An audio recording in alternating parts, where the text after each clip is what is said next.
Les bonshommes de neige sont éternels.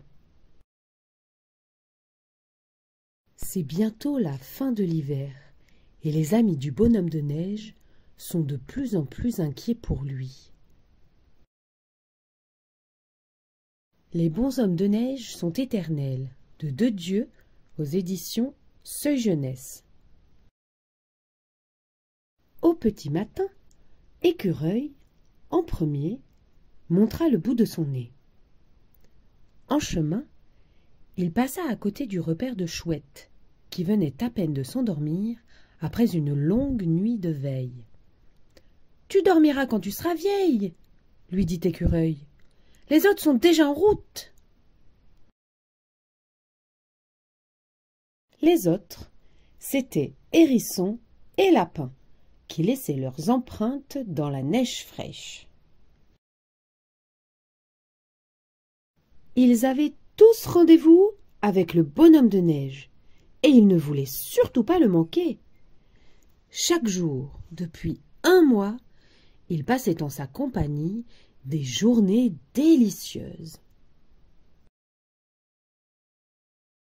Le bonhomme savait mieux que personne organiser des jeux, faire le clown, inventer des devinettes ou bien raconter des histoires.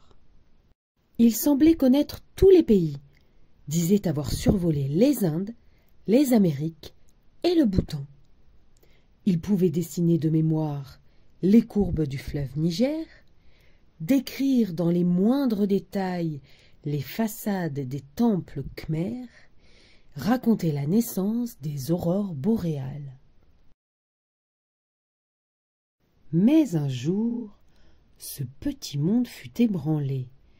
Écureuil avait fait une découverte inquiétante, un crocus tout juste sorti de terre. « Je crois qu'il ne se doute de rien, » dit Lapin. « Le printemps approche et il se comporte comme si tout allait bien, » dit Hérisson. « Il veut apprendre à nager, » dit Chouette. « C'est un peu fou, non ?» Plus les températures augmentaient, et plus le bonhomme perdait de ses forces.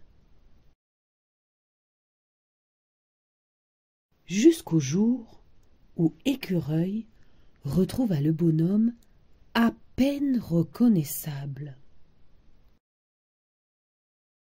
La tristesse fut de courte durée, car à l'école, le maître ours apprit à Écureuil, Chouette, Hérisson et Lapin que, à la fonte des neiges, l'eau de la montagne coulait naturellement vers la mer. Ils allaient retrouver leur ami. « En avant !» criait Lapin. « Allons retrouver notre ami !»« Voilà pourquoi il voulait apprendre à nager !» dit Chouette. Arrivés au bord de la mer, ils fabriquèrent un radeau, puis nos 4 apprentis marins sillonnèrent la mer. Mais après 2 jours de recherche, pas une seule trace du bonhomme. Il fallait regagner la rive. L'eau et la nourriture commençaient à manquer. « Autant chercher une goutte d'eau dans l'océan !» dit Hérisson.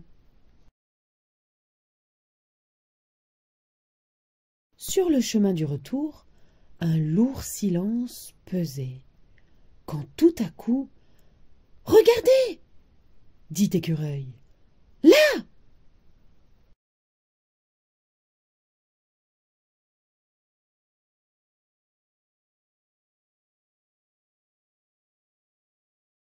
« Bonjour, les amis !» criait le bonhomme, assis sur un gros cumulus. « Dès les premiers flocons de neige, je reviendrai parmi vous. J'ai tant de choses à vous raconter. J'ai survolé le Tibet, appris comment fabriquer un cerf-volant, retenu le nom de tous les nuages, et le vent m'a raconté la légende du tigre blanc. » Fin.